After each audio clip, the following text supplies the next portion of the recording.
Pudu prison, in the heart of Kuala Lumpur, hidden away inside the prison, is death row. Empty today, these were once the cells of the damned. One of the most infamous death row inmates was Botak Chin. A born rebel, Chin was impatient to get it over with. Dia ingat itu jam jatuh hukum itu jam gantung. Mana gantung? Boleh lama gantung. Baru jadi. Sampai disiram pakcik dengan air kencing lah. Botak Chin. Syat betul Botak Chin. Dia marah pakcik tak mau jadi postman lah. Dia pasal dia marah tu lah. Botak Chin played the hard man all his life. But when he was finally led into the execution chamber, he flinched. Mana Botak Chin ada steady kong. Naik pergi gantung pun. Kong hai semua tu stun juga. The death row prisoners dreaded Thursday mornings. That was when an officer read out the list of prisoners to be executed the next day. Mereka hanya mula gelisah pada hari Rabu. Kita tahu kenapa? Sebab hari Khamis adalah hari pengisytiharan hukuman akan dibaca. Artinya kalau hari Khamis itu ada panggilan, berarti panggilan itu untuk menentukan yang akan digantung pada hari Jumaat. Normally, 3 hangings were scheduled to take place every Friday. Those who did not make it onto the dreaded Thursday list had another week to live. Abdul Rashid was Pudu's religious counselor. His task was to prepare inmates for the end. Kalau dia kalah, dia masuk bergantung. Pudu lah. Jadi selama saya duduk dalam penjara tu, saya dah tengok 30 lebih lah. Mula dia gantung 3, lepas tu bila gantung tu dah getak, dia bagi 2 sampai 94. Pasal kali lah. Dia pasal kali. Mui kolai pasang ko. The relentless toll of executions filled other prisoners with dread. Tenga tolo maamu ke ma. Ai. Ye ngồi để hai bên, ngồi諗法另外一種嘅喎，另外一邊嘅嘛，人生始終一死嘅嘛。係，咁你今日你犯咗罪，你入到嚟呢度，冇話你講你行運啊嘛，係冇？你犯到嗰條 law 可以死嘅，冇得講行運嘅，你講個 section 嘅。Prisoners on death row dealt with their fate in different ways. Some were resigned, but others had to be dragged screaming into the execution chamber. Or in the case of communist prisoners, singing. Many of these showed their defiance to the end, striking up the red flag as warders marched them to the execution chamber. I remember when we hanged the 2 condemned prisoners who shot the chief police officer of Kuala. He went out singing. It was a sound familiar to other prisoners. 呢個有時嗰啲緊東啊，俾人唱歌打鑼鼓都唔停嘅。即係到我吊人嘅時候，每一日我吊人嘅時候，即係每一個禮拜我吊人嘅時候，嗰度唱歌唱到唔停㗎啦。When Malaysia was gripped by communist insurgencies in the 1980s, singing was often heard on Pudu's death row. Ramai dia menyanyi tu. Sampai kita dengar kalau dia gantung dia menyanyi. Nyanyi semua orang menyanyi lah. Put a noose around his neck. He was still singing, and he went down singing. So, I think that singing gives him the courage. For Counselor Abdul Rashid, consoling death row prisoners was always traumatic. Saya pada pengalaman pertama hukuman gantung pada 17/11/72. Malam subuh tu gantung dan malam berikut tu memang saya bila tidur saya nampak tali gantung depan saya. Many death row inmates had to wait months or even years for their sentence to be carried out. Waiting was a kind of torture. Dia lagi reda. Dia ingat dia orang ni kalau boleh itu jatuh hukum tu jangan gantung. Dia lagi senang. Dia tak tunggu tu dia punya penderitaan tu. Macam nak nunggu tu. Kita nak mengantungkan. Nak nunggu sama bertahun-tahun pula. Duduk pula dah dalam bilik aja. Menunggu ni suatu penyiksaan. So, kalau dah laksana hukuman pada dia, itu adalah lebih baik pada dia daripada menunggu berminggu-minggu, berbulan-bulan, bertahun-tahun. Dan ini menyebabkan dia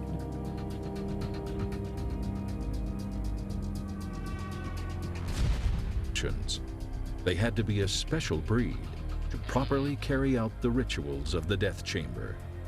Whenever a hanging was scheduled, a pungent odor heralded the arrival of the executioner.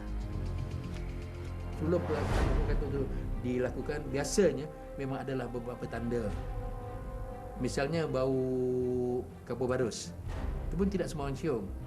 Selalunya pegawai yang jaga malam tercium ada semacam bau kapur barus. Itu kapur barus biasa digunakan untuk mandikan mayat. Pudu's executioners were handpicked and had to complete a rigorous training program in Glasgow, Scotland. In the world of the Pudu prison, they were the ultimate professionals. Warders who served longest on death row came to regard it as just another job. Ya, pakcik kalau masa hukum gantung tu, pakcik ada jaga situ. Pakcik sampailah gantung tu, tolong ni orang yang tukang gantung ni, dia pukul 6 dah sampai dah. Dah sampai dia nak gantung orang tu kan. Belakang nak pasang gari orang tu. Kadang tu ada yang melawan. The apparatus used in the death chamber was also inherited from the British. Nooses were hand-woven in England. A noose was good only for 3 executions, then it was discarded. The best hangmen prided themselves in getting the job done quickly.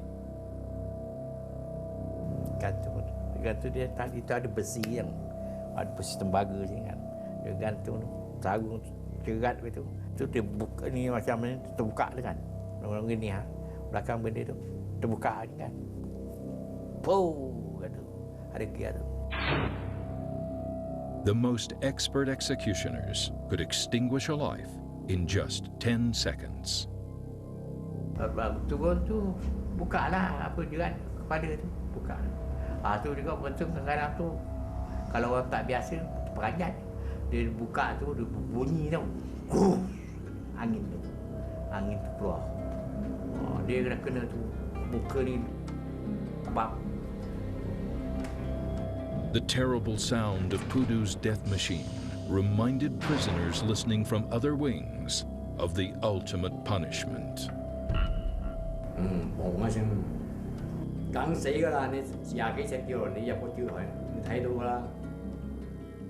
Among former inmates of Pudu jail, there is a special elite, a tiny handful of former death row inmates who escaped the hangman's brass-ringed noose. One is Bangkok. In 1984, he was sentenced to death for drug trafficking. Awak dia kap, suatu hari nanti dia kata dia, awak akan dibawa ke satu tempat. Di situ awak akan menjalani hukuman gantung sampai mati. Di situ baru kita terasa lah, kita terasa lah dia sejuk ke, kepanasan dia, baru kita rasa dalam mahkamah tinggi itu. Week after week, month after month, Bangkok listened to the death machine at work and wondered when his turn to meet the hangman would come. Death seemed inevitable, but in Malaysia, the king can grant pardons to some prisoners, and Bangkok was lucky, very lucky. Now he's serving out a life sentence in another jail. Both prisoners and their warders avoided discussing death row. It was a forgotten, secretive world. But it was the desperate actions of a death row inmate called Jimmy Chua that would remind the Malaysian public of the existence of Pudu's death row and set in motion the decline and fall of the old prison.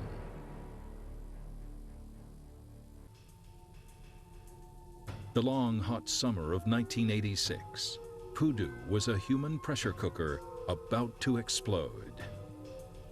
Pudu jail was a time bomb when I was there in 1978 to 1981. It was very crowded. Imagine the prison was built for 600 prisoners, but at that time we had more than 5,000 prisoners. Cells designed for one man are crammed with 10 or more prisoners. every warder must oversee at least 300 men. It was a catastrophe waiting to happen. Thousands of prisoners, many of them hardcore criminals, squashed in appalling conditions with time on their hands and little oversight. Inevitably, the pressure cooker burst. The crisis began when death row inmate Jimmy Chua hatched a plan to break out of the hellhole of Pudu jail. On Monday, October 17, 1986, Chua and 5 other prisoners seized prison doctor Radzi Jafar and Abdul Aziz, a medical assistant in the prison infirmary. Chua demanded that the prison authorities release him and his gang and the hostages go free. The kidnappers wanted access to a helicopter to fly them to freedom, but the prison governor rejected their demands. As Director General, I will never let them go out. I'm going to kill them. I'll shoot them in the car. Pudu jail was now in lockdown. Dia ada curfew seminggu, tak boleh turun, kena buang tong aja, mandi tak ada, apa tak ada. Suasana kelang kabut lah. Dia kata belum. One long-term inmate knew that Chua had no chance of getting out. 走唔到噶啦，間房蘇馬都係嘅保安都做到好咩咗嘅。 The atmosphere inside the besieged infirmary was explosive. By now, plans to use special forces, the UTK, to break the siege were well advanced. They would go in fighting, but then Prime Minister Dr. Mahathir Mohamad was briefed about the plan to end the siege. It was the biggest news story in Malaysia. Mahathir feared the political fallout if there was bloodshed. Dr. Mahathir was a bit concerned about the solutions. I think his word was, if it can be avoided, let there be no bloodshed. After getting new orders to show restraint, the plans changed, and so did the weapons. By getting them a rattan stick, the big one, you know. But how would the UTK unit get inside the infirmary without using violence? It was the prison governor, Dato Ibrahim, who found a solution. He had begun secret negotiations with one of Chua's gang, who promised to let the authorities know when the criminal kingpin's guard was down. Then, on day 6 of the siege, Ibrahim received a dramatic call from the infirmary. Those chaps said, Datuk, you come now. I will open the gate. The UTK men burst through the unlocked door into the infirmary and took down Chua's gang with their canes. After 140 hours under siege, Dr. Radzi and Abdul Aziz were released unharmed. For the authorities, the end of the siege was a great success. Chua and his men were disarmed without bloodshed. Under pressure from the Prime Minister, the authorities began to improve conditions inside Pudu jail. But ringleader Jimmy Chua had little time to appreciate the new, improved Pudu. He was returned to death row and hung, the 108th inmate to die on the gallows inside Pudu prison. In the aftermath of the hostage crisis, there was intense debate about the future of the old jail. When the dust settled, it was clear that Pudu's days as a working prison were numbered. The Malaysian authorities focused their resources on modern, up-to-date prisons. Today, the brooding concrete slab of Pudu stands forlorn and empty. Its only inmates now are, some say, the spirits of prisoners long dead. Today, Pudu jail stands derelict and empty in downtown Kuala Lumpur, a brooding relic of the past, surrounded by gleaming skyscrapers. The old prison has some surprising admirers. 20 years ago, on a hot afternoon in July 1989, Tan Alek left Pudu jail for the last time, a free man. During his years inside, he had often wished that Pudu would crumble to dust. But today, he is supporting a campaign to preserve the prison as a monument to redemption, including his own. 俾我深刻㗎，呢個係我失去咗光陰咁多年，亦都俾我受苦咗咁多年，亦都俾我做人啊唔出到嚟，點樣去做為一個人？ The old Victorian idea behind Pudu prison was not just to punish, but to make its inmates better men. And that is what Governor Dato Ibrahim struggled to do, sometimes using unconventional methods, like mural painting. When I visited Penang prison, I saw this mural painting being done inside one of the workshop wall there. So I think it's a good painting. So I asked who is the painter. He said, one prisoner. He used only his fingers to paint all this. His fingers, I was surprised. For a year, Kong Yun Chong labored on his mural, painted along 394 meters of the prison's exterior walls. Even when he was released, Kong returned to Pudu to complete his masterwork as a free man. Kong and his team used up more than 2,000 liters of paint to create an astonishing work of art. The mural made Pudu prison unique. But he was happy and he finished the whole job for me. So I thank him very much for that. Badly decayed today, this unique work of art was accepted by the Guinness Book of Records as the longest mural in the world. For many, Kong's work is a powerful symbol of man's capacity for rehabilitation. Well, when I think about Pudu Jail, I think the first thing that comes to mind has always been the mural.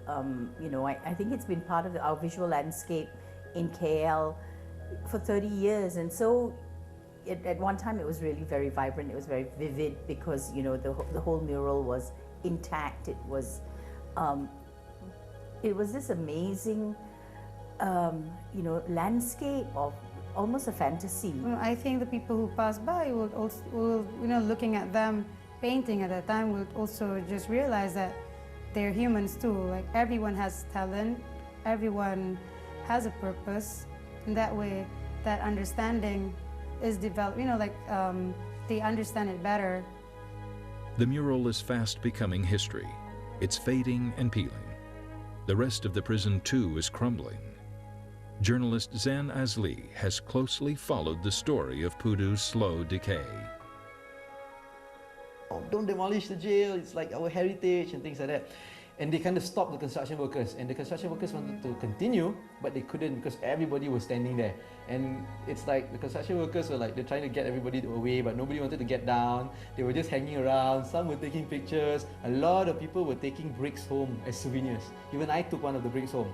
Zan passionately believes that Pudu should be preserved as a unique city landmark. For me, for example, Pudu Jail is older than me. Ever since I was born, Pudu Jail was already there. I don't even remember when I realized that the existence of Pudu Jail is just there, you know. So yeah, it's a part of everybody's lives. So when you talk about demolishing it, of course, you know, we feel sentimental, we feel a little bit emotional. But the problem is that no one knows precisely what to do with this relic. After being closed in 1999, the prison was briefly a museum. Few bothered to visit. Well, it's a reminder, you know. It's a reminder of the good or the bad that we have in the country, you know. But money usually speaks louder than sentiment. Situated close to the center of Kuala Lumpur's affluent Golden Triangle, the old prison stands on prime real estate, ripe for development. The site has already been earmarked for the Bukit Bintang City Center, estimated to cost $1.6 billion. I read a lot of the stories in the internet saying that Pudu Jail is haunted, the land is haunted, everything is haunted there, you see, so it will not be an economic value or something. Even if you build high-rise buildings, the ghost will be up there, you see. So don't buy the condominium there, don't buy the shopping complex there, because the ghosts are all over. I don't think so. In June 2010, contractors moved in to start demolition, and most of the famous Pudu mural was torn down. It seems that complete destruction is inevitable, But some campaigners have suggested an ingenious compromise. I feel that the front wall, about say 10 meters or 20 meters on each side of the main gate tower block should be preserved with the tower block. If that happens, the developers can have their lucrative land, and Kuala Lumpur can still retain a potent symbol of its rich history. This was once the gate to hell, but sometimes the start of a new life. 都幫過好多人噶嘛，啱冇先？酸甜苦辣啊，屋企啊，悲歡離合啊，好多事情發生喺入邊噶嘛。有啲應該寫喺入邊，有啲同冤枉寫喺入邊，唔應該拆嘅。For many, the monetary value of the land occupied by this forbidding old prison can never exceed its historical significance. But after 115 years, Pudu jail is on death row. The executioner awaits. It is unlikely to be pardoned. No one regrets that Pudu jail has been closed forever.